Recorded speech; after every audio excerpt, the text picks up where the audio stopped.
Here's how to prepare before going to the Clerk of Court for probate. First and foremost, confirm whether a will exists. If there is one, bring the original document, not a copy.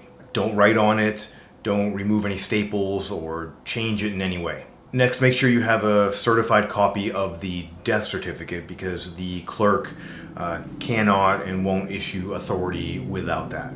You should also know who will be applying to serve as the executor or the administrator of the estate, and that person should obviously attend the appointment and bring identification with them. It also helps to have a basic list of assets and debts. It doesn't need to be perfect yet, but knowing what the deceased owned helps the clerk explain what your next steps will be. And then finally, understand what the clerk's role is.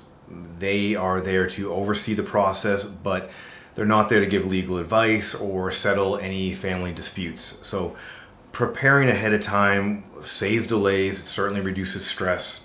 What do you actually need to bring to the clerk's office? Before you go to the clerk's office, there are a few things that you absolutely need, and there's a few things people often bring that don't matter at this point. The most important thing is to bring the original will, if one exists.